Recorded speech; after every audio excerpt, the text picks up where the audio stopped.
I'm still going to say, yeah, white people experience racism. I think anyone can, because racism by definition is just the discrimination against one's race. What she was saying, she said racism has power in the definition. Obviously, looking the definition up, in no way does it have power in the definition. Building up their communities, destroying redlining, destroying these historic zoning laws that disproportionately affected Black people. That is what needs to happen.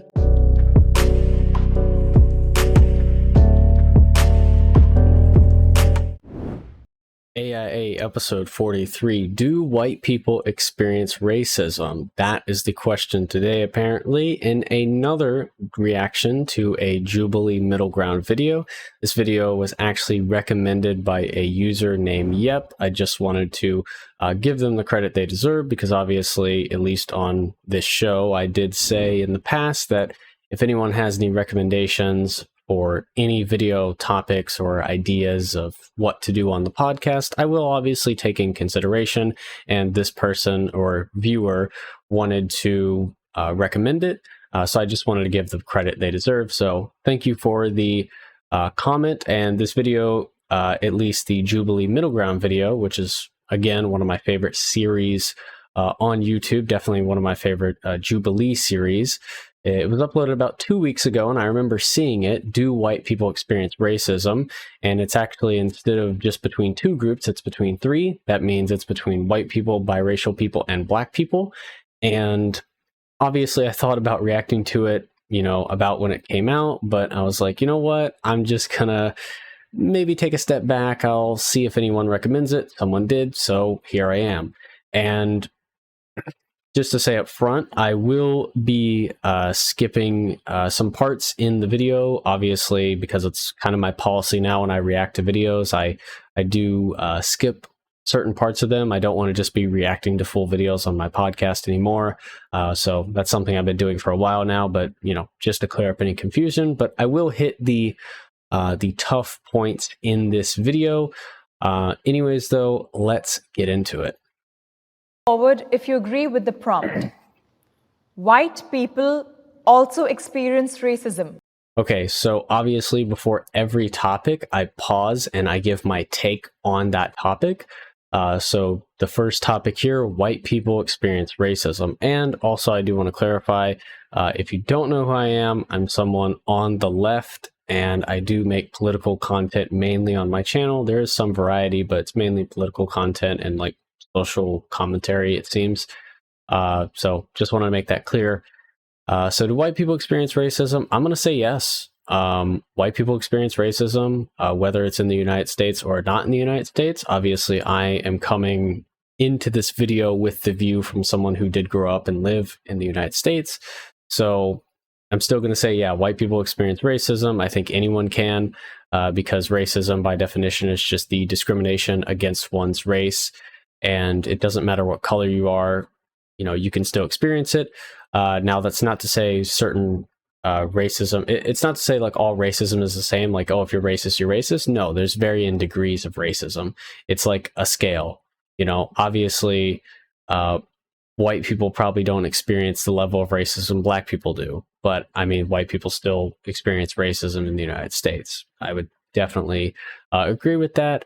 Probably much less of a number of white people actually do experience racism, though. But coming from someone who did grow up in quite a poor area of the United States, I grew up around people who were not white. I grew up around a lot of Hispanic and Black people. So, I mean, I experienced a lot of racism growing up just because I was white. So, I mean, white people do experience racism. That's what I'll say.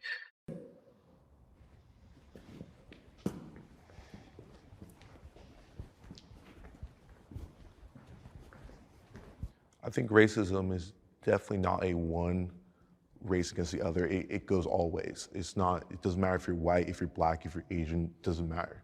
You could experience racism no matter what color your skin is. I think that people have a propensity to kind of have an aversion towards what's different from them. I've been called a cracker before. I've been told I was going to get beaten up because I was white. I would argue that on a systemic level, white people don't experience racism the same way a lot of other races experience racism. But I would say on an individual level, any group is capable of being racist towards another group as well. So the argument against this position frequently is that racism is a system, not a sentiment in the United States. And I agree with that really strongly, but at the same time, I'm Jewish and racially white and have definitely experienced racism, discrimination. The paradox is that most of that racism is coming from white people or European society, white nationalism, etc. That's directed at Jews. So I'm Dane and I'm Jewish. I'm proud of being Jewish and being connected to an ancient religion and culture, but I'm not proud to be white, I would say. White privilege, I think, is an aspect of American society. I think it exists. When I go to a job interview, I don't have to worry about my hairstyle or the way I normally speak or my name. And that's something perhaps a black person would have to worry about.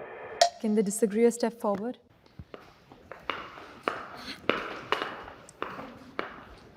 So I just want to say that I want to validate everyone's individual experiences. I do also believe that white people experience bias, prejudice, but the reason I did not step forward is because by definition, racism is tied to power and economics. You talked about systemic discrimination. I don't feel white people experience racism by definition and by actual concept. What is the definition of racism and who wrote that definition? In the late 1500s, early 1600s, there was slavery. They started bringing over slaves, but there was really no concept of classifying people in terms of race. It's just we're bringing these people over and they're slaves. What ended up happening is some of the slave owners who were white started mixing with some of the slaves. And now here you have these black people that look like the people that are. Just to add to what she was saying, she said racism has power in the definition. Obviously, looking the definition up, in no way does it have power in the definition. I'm pretty familiar with this definition because I've been, I guess, debating race because race is sort of in politics a lot. But there's no power in this definition of racism. It's the prejudice, discrimination of a certain individual based on the characteristics of that person's race or ethnic group, typically one that is in a minority or marginalized. That doesn't mean power, that just means you are a minority or you are marginalized. So, for instance, you can still have a lot of power in the society if you are a minority, but still experience racism. You know, I don't want to name any examples, obviously, but I mean, there definitely are ones out there that anyone can pretty much see. And I hate this sort of like redefinition of racism because it's not about power. I really don't think it is. I mean, yeah, does power play a like a role in racism? Yeah, I definitely say so. But I grew up in a really bad neighborhood, right? And I was jumped and robbed at gunpoint probably 5 or 6 times. The more that I think about it, at least 5 or 6 times, probably even more than that. But I can think of 5 or 6 times I was robbed by gunpoint or mugged or jumped or whatever. And it was because I was white. It was because black people didn't really like me in that neighborhood because I was the only white person. That by definition is racism because I was a minority in that neighborhood. Now, that's not to say that, you know, what they did was like right or whatever because like, oh, I'm white, because in many other areas, if I grew up in the United States, that would be considered like, you know, if that happened to a black person, that would be a hate crime. I mean, I still look at it at the same level that I experienced. But again, this is just something that a lot of people don't want to take into account, in my opinion, because again, it doesn't really happen that much to white people, but it did happen to me, and I know I have a unique experience. But I just wanted to add that in there because whenever someone tries to tell you by definition something is this, make sure to look up the definition for yourself. So I just did it right there. There was no power in that definition. So I just wanted to make that 100% clear. Let's continue. Are owning things. So they're like, whoa, whoa, whoa, whoa. The theory of race was formed to classify a group of people who would be lesser than and have less economic power, and this would be imposed against them for hundreds of years. So that has not been the white experience in this country, but it does not invalidate the things that white people experience. It's just not racism by definition. Is it prejudice? Is it bias? Is it wrong? Yes. Mine is simple. If one person treats another person differently because of the color of their skin, to me, that's racism. I will tell you that I was stopped by the police plenty of times when I was a young man. And I will also tell you that I then decided to spend 35 years as a policeman. I'll tell you that I stopped lots of kids coming home from school. Depending on who it was that I stopped, the first thing out of their mouth would be, "You only stopped me because I'm black." And I would say, "You're driving a sports car with a back window that's this big. I can't see who's driving, and I stopped you because you're doing 95 and a 55. I had no idea who I was pulling over until I stopped you. Now, if I treat you differently because you're black, then I'm a racist. But if I write you the same ticket that I was going to write you before I knew who was behind the wheel, I'm not."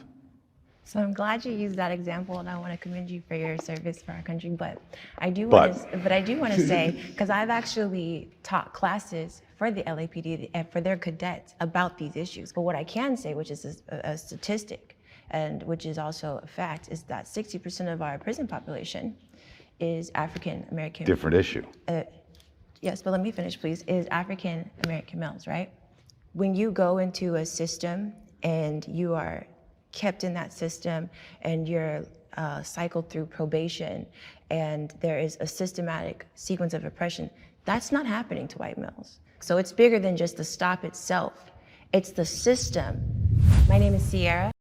Yeah, I definitely like your point there with the system. So if we look at the criminal justice system in the United States, it is pretty racist, but I don't think it's trying to be.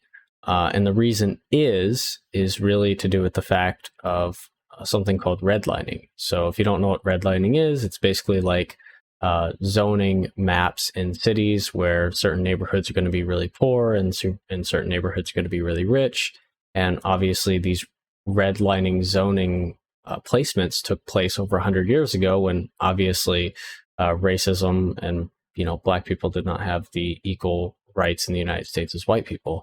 And even though they do have equal rights nowadays, these redlining zoning laws still exist to this day.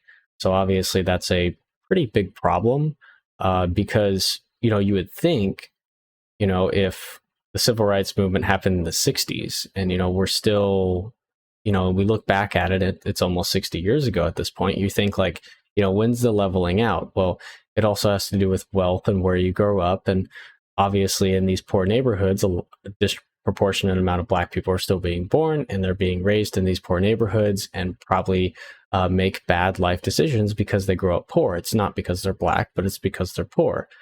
Because, hey, I've had to make some, I would say, decisions that I would not be very proud of, when I look back at them now, because I did grow up poor. So for instance, I had to do some things that were probably, I wouldn't do now, basically. And I think a middle-class person would never even think about doing them. But I had to do certain things that I do regret nowadays. And I think a lot of people who grow up poor in those neighborhoods that are very impoverished, they do things that they don't want to do. And obviously that leads to stealing and robbing. And, I don't think they're trying to hurt people per se, but, they're trying to maybe just feed their family. They're trying to, get some form of wealth, tangible wealth, maybe. And again, I think it's very, I think it's very arrogant just to look past and say like, "Oh, you're poor, just pull yourself up by your bootstraps and don't be poor." But in reality, a lot of those neighborhoods do not have the same opportunities that many other places do. So that's important to remember. So she made a good point. I'm an actor, a speaker, and a human rights activist. I'm very proud to be African American, to be black. The challenges that come with being black, also being a black woman, are very real. I'm at a place in my life where I'm acknowledging these things are real, discrimination is real, the systematic oppression of black people is very real, but I will succeed in spite of that. The police force is foundationally racist. Police force is foundationally racist. I wouldn't say foundationally. On an individual level, yeah, you can probably make the case.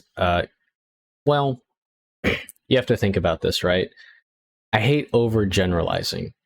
That's like one thing I try like not to do. And I think you kind of have to do that to be good at politics. Don't overgeneralize, because if you do, then you're going to get into some unfortunate situations. But when I think about the police, I genuinely think of most of the police are good people. Genuinely believe that. Now, obviously, are there a good amount of bad ones in there? Yeah. But I would definitely say there's more good police in the United States than there are bad police. And again, we all have definitions of what's a good police officer versus what's a bad police officer. But I think a good police officer is someone who enforces the law, protects the citizens, and is, not racist, obviously. And I think that most police officers are good in this country, because, I've met a lot of police officers and they are genuinely good people. I don't have many negative things to say about them. Now, is there one gripe about the police I have? Yeah. One of them is probably at their power trip. I think they kind of get like high on power. They kind of get this like ego boost when they kind of enforce their power.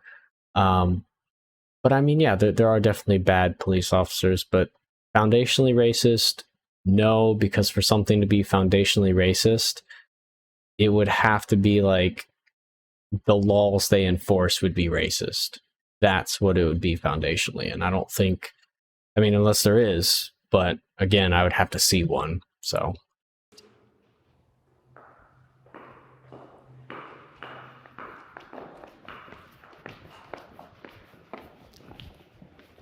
I want to start off by saying I don't think that every cop out there today is racist. Same. I think there are a lot of them who are really doing good work. What I know from the establishment of the policing in the United States, that is directly from the slave catchers who were hired to catch runaway slaves and bring them back home. Yeah, I agree that all cops aren't racist. I had plenty of interactions with police that were fine, but I was told by a former police officer who was, a cop who decided he didn't want to do that anymore, that, the training is pretty much specialized for only colored people, especially black people, that if you're around them, they're the most dangerous, so you have to act in certain situations or react in certain situations, I think I just really want to emphasize that I really think that there are some officers who are white that don't even believe that they're doing anything that may be racially motivated, because they're simply doing what they were taught to do.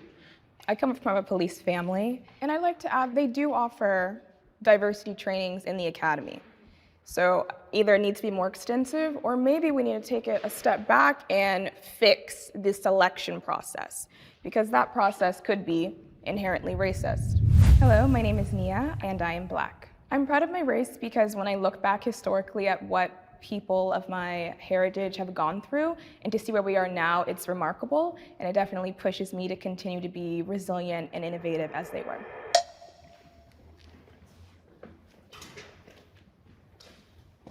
Historically, people formed groups, villages. Some people were hunters, some people were farmers, and then you had whoever was going to protect the group. And over hundreds of years, thousands of years, whatever it is, that's how we wind up having cops, firemen, armies, and navies. Community policing as a theory is a good idea. As a practice, it has some hiccups. When I show up at your house because you and your husband got into it and he beats you up and I'm friends with him, so do I want to take him to jail? He's my friend. Or I live in the same neighborhood and I go deal with some guy who's a really bad dude and he says, I know where you live, I know where your kids are.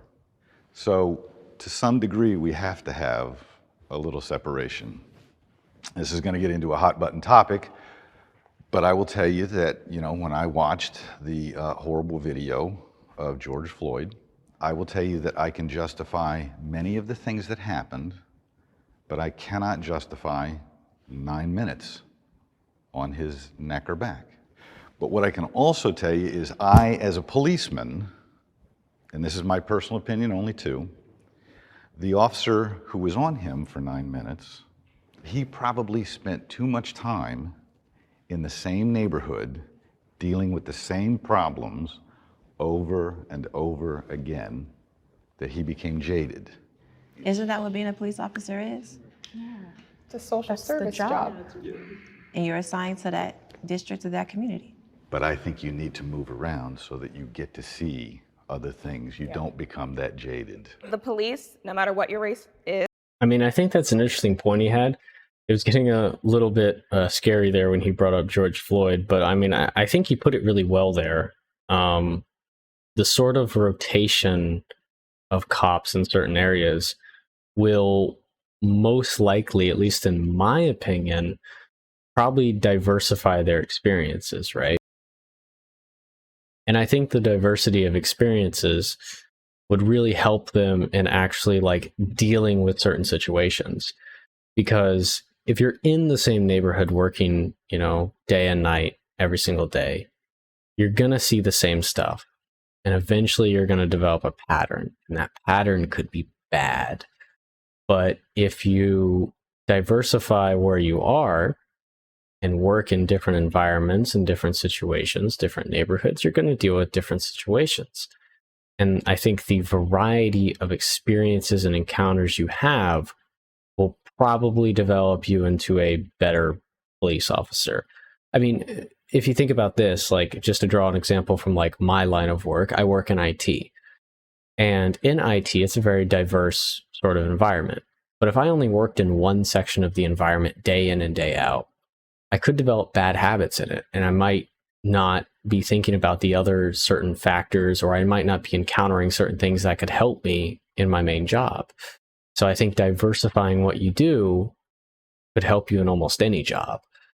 Because sometimes you might not be able, develop a bad pattern, you might not be able to fix it, but if you are able to do something else and maybe develop a new pattern off of that, and then come back to what you were doing, you might be better at it.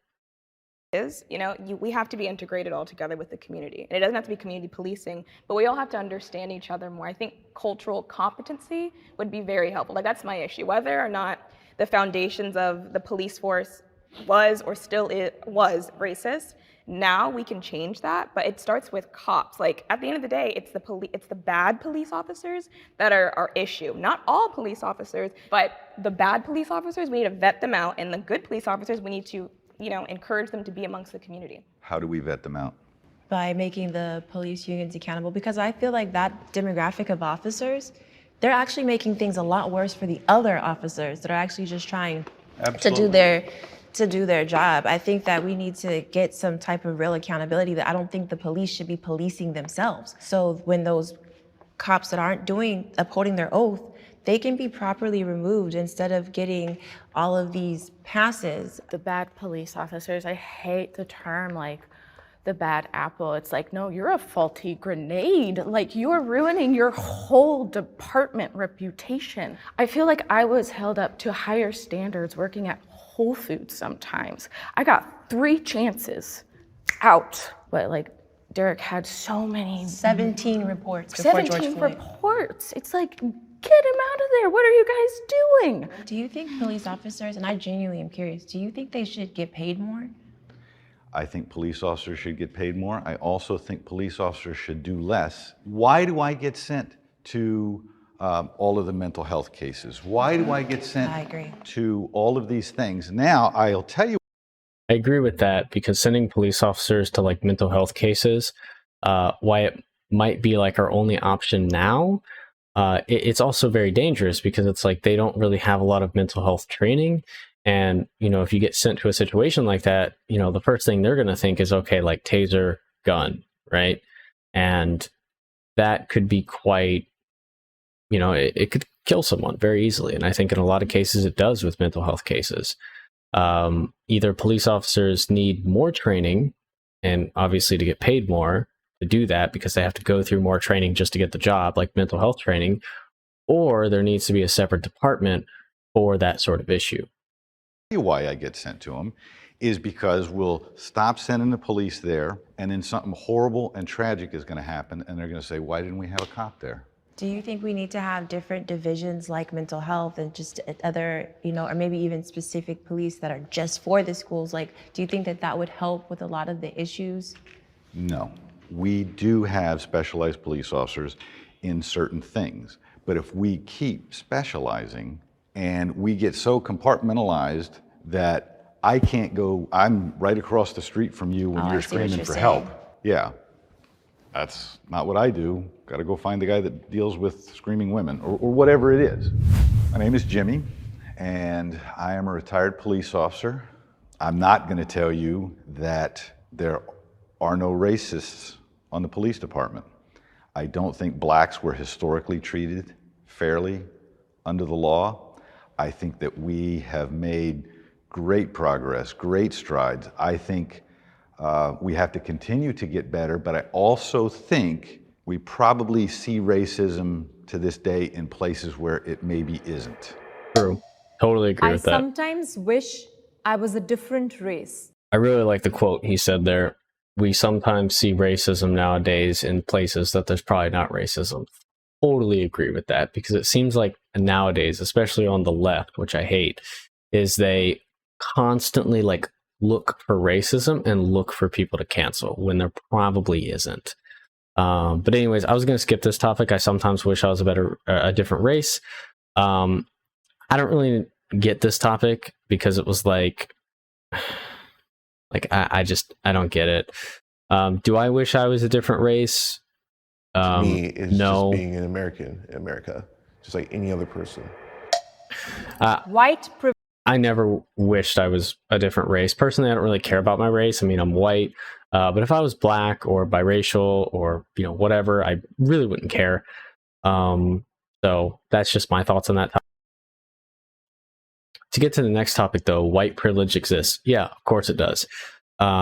If you take a country that historically white people were like above pretty much everyone else for most of its history, and it only just recently in the past 60 years that everyone's quote unquote equal, you have a certain amount of white privilege. And I think another point into that is also probably how much wealth you have.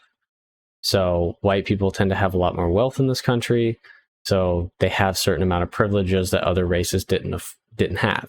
Now, for me personally, I didn't have much wealth in my family. I grew up in a very unfortunate situation in a very rough neighborhood.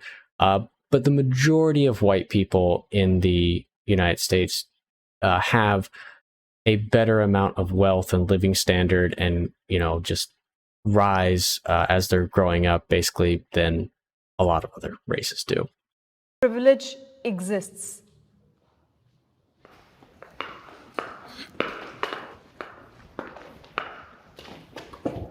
I mean, America was founded by white people, for white people at the time. All of the institutions were designed to benefit white people.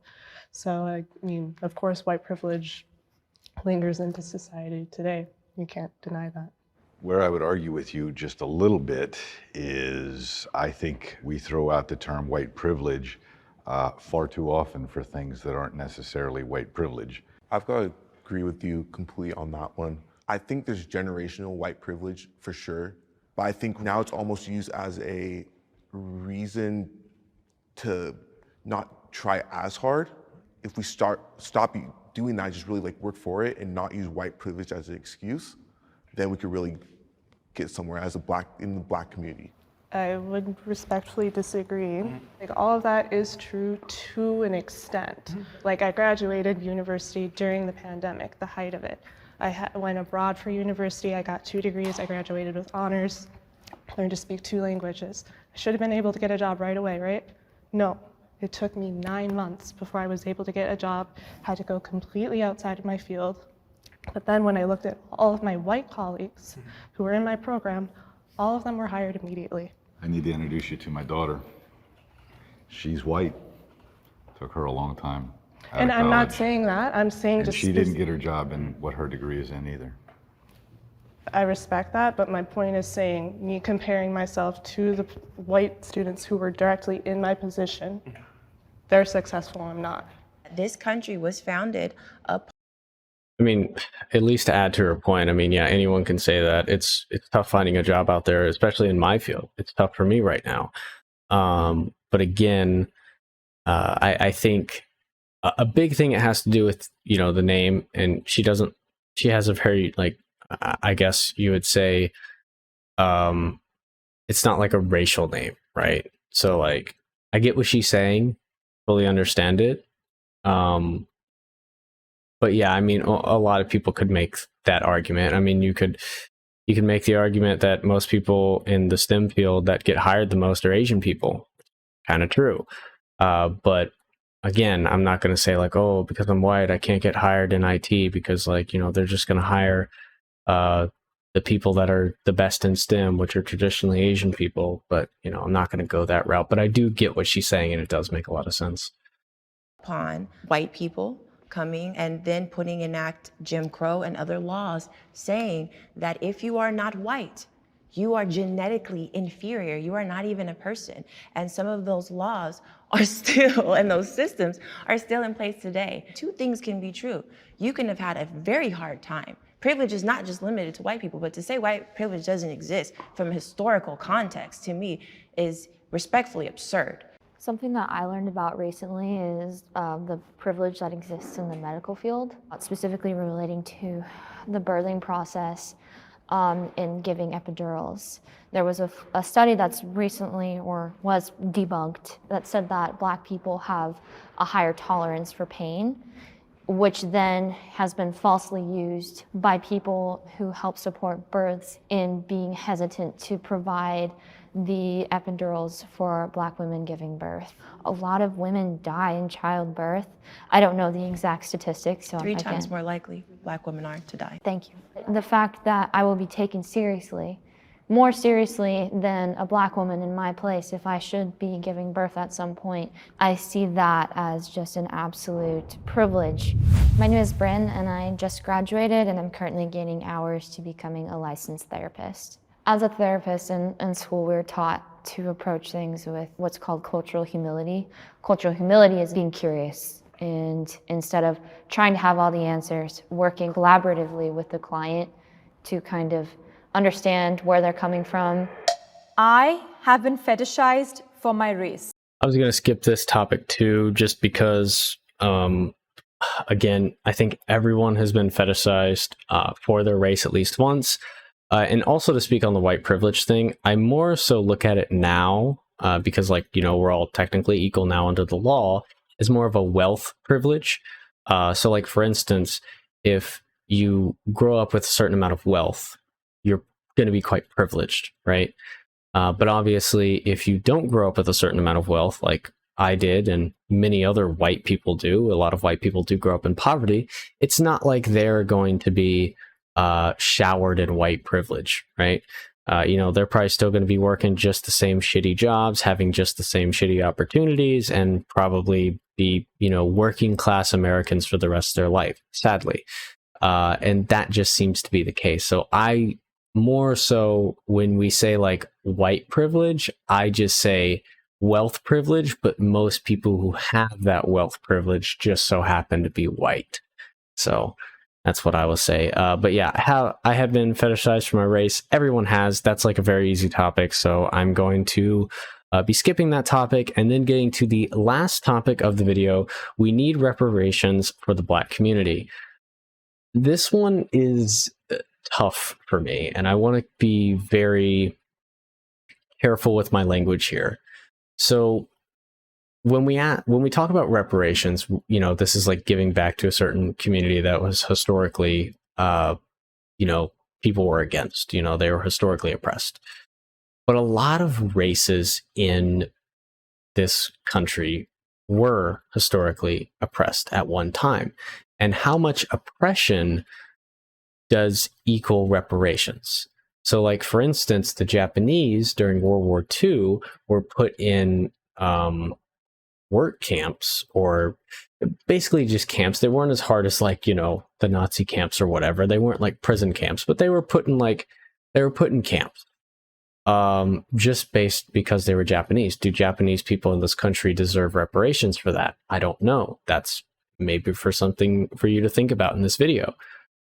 Also, when this country was just founded and it was like in its infancy, maybe when it was like in the colonies and such, Irish people and Italian people were not considered to be white, and people were very racist towards them. Do they deserve reparations for that? Because, you know, historically, they were not seen as like equal to, you know, most of the white people. And this went for a lot of people. Even Germans at one time in the United States were not seen as white people. Polish people weren't either. So, I mean, there were certain groups. It was basically like English and French were like at the very start of the United States were considered like the white people. But slowly over time, certain people were added into that. So I guess what I'm trying to say is when we talk about reparations, we need to talk about how much historical oppression needed to happen in order for reparations to occur. You know, obviously the Black community was hit the hardest. So if we do agree with reparations, the Black community should be first. But do we consider other races reparations as well? So I guess that's something to think about. Let's see what they have to say. Reparations for the Black community.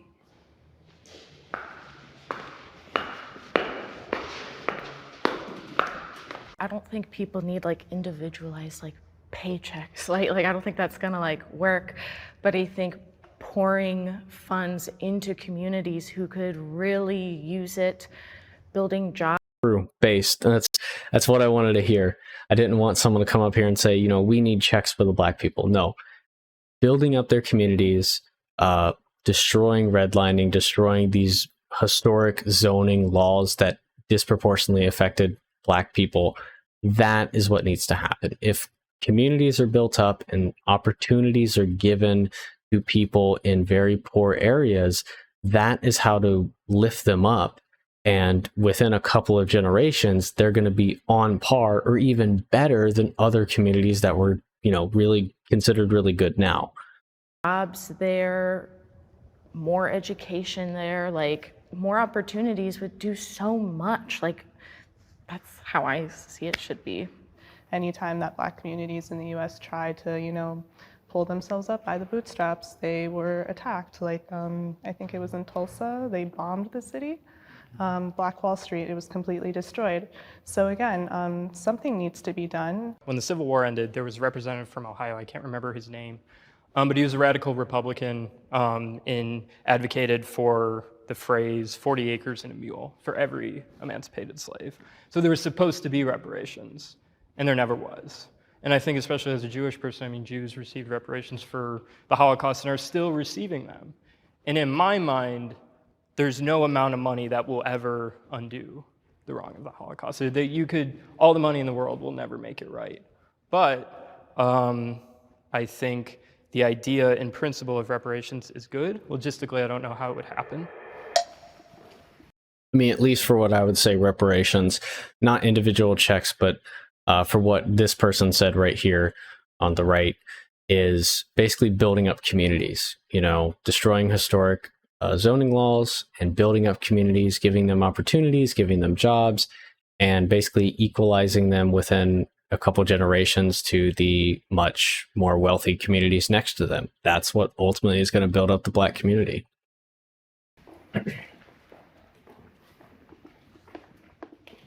I just wanted to say the reason I stayed back was because I wasn't entirely sure what was meant by reparations, but your example of the Holocaust, I would say that I agree. Similar reason, when I think of reparations, I think of something similar to a stimulus check. My worry is with the lack of like financial literacy, will we actually make strides?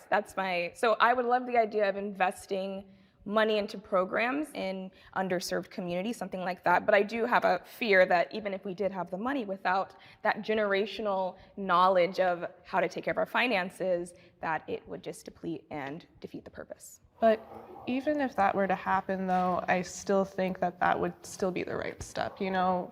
No, I don't. I have to disagree with her right now. Giving poor people money, people who don't know how to deal with money, is never the answer, because giving a poor person money, you know, they're just going to spend it in ways that probably are not going to help them long term, you know. And you know, let's say if every Black person in the United States was given $10,000 tomorrow, would some of them be able to lift themselves out of poverty with that $10,000 with the right investments and the right moves? Probably. But do you really think that most of them would? No, I don't think so. And it, you know, it needs to be built from the ground up by the infrastructure side, the job side, the education side, because that's ultimately what's going to make it better. You can't just throw money at people who don't know what to do with it and say, here you go, because that's not going to do anything. We'll give these people the funds or whatever. We'll give them our promise, and if they float or sink or whatever, that's on them. At least, like, we as a country took the right step. I'm all for money going to the community. I am for that, because the communities right now are the way they are because of things in the past. But to give out checks to individual people, there's a difference between learning from the past and then still getting caught up in the past. I mean, if I had a time machine, I could go back in the time and be like, hey, you never gave us the 40 acres and a mule. I would be all for that, and I would get on that for the people who were affected and actually went through slavery. But in today's age, like, no one's experienced it and gone through it. Yes, the communities are taking hit by that, but so I mean, I've never. You don't think your ancestors experienced slavery? I think they do, but I haven't. I've never been in it, so why should I get a check from somebody else who never put it? You should be going way back. So what about the people who are the descendants of the slave owners, who are still reaping the financial benefits of your ancestors who slaved in those fields for literally generation after generation? You don't think that during that time, your great-grandfather could have been building a business that could be flourishing by now, and you would have a multi-million-dollar franchise as they do off the backs of others? You don't think that deserves some rectification for you in the present time? To be honest, like, no, because again, it's something that happened in the past. Again, I haven't experienced it. I'm doing fine right now. I'm doing fine, and I'm not going to be all upset over somebody else's ancestors who I don't even know who enslaved my ancestors. I don't need it. I have no reason to have it. So for me personally, I'm not upset about it, but I do feel I mean, I really like this dude's mindset of like not having resentment for the past, because like, at least from what this the other girl is kind of speaking on, is like, you kind of should have this sort of resentment towards the past, which like I understand because it like directly affected you. But like I could make, I think a lot of people could make that same argument. It's how far back do you want to step back in history to when you can say, look, my people were destroyed in this certain place. So it's like, it's one of those things that you can always go back and you could find these sort of like wrongdoings of history. But I don't know. I kind of live with this dude's mindset of like, hey, I'm an individual today.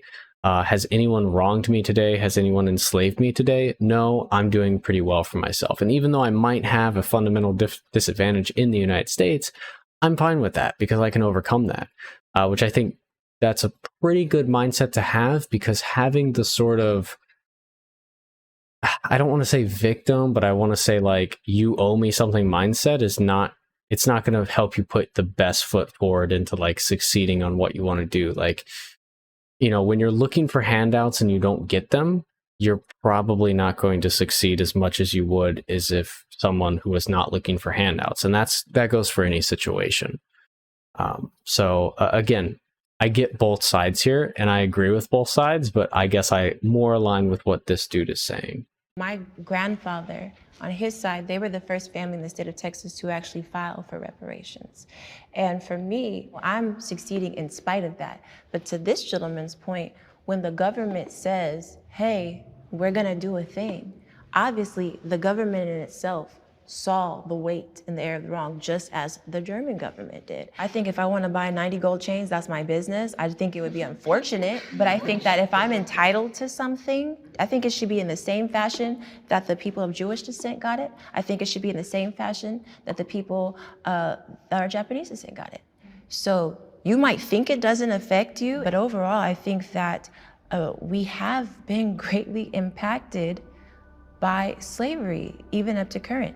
I just choose not to focus on it nonstop so it doesn't become something that holds me back. But I definitely think it's something that we're entitled to. Thank you. Yeah, I mean, I think that's what she said at the end there. It's like she thinks about it, but she tries not to think about it too much where it holds you back. Because that's kind of what like the, I mean, again, I might trigger some people here, but the victim mindset does, is that, hey, you know, something that happened in the past, it's affecting me to this day. I'm never going to succeed in spite of that. It's like, no, you probably could succeed. Now, could you succeed better if you were in a certain situation? Obviously, we're not arguing that. But that's why I don't play the victim. And even though like many people could play the victim, pretty much anyone can throughout history. If you really want to look for a certain point in history where your sort of ethnic group or race was displaced or in a certain area, you can always play the victim in that certain way. But at least if you're looking at the individual life, which I do, at least that's my personal philosophy, looking at just my life in general as an individual, as I was born. You know, I don't look at my race. I don't look at any of that. I just look at me as an individual.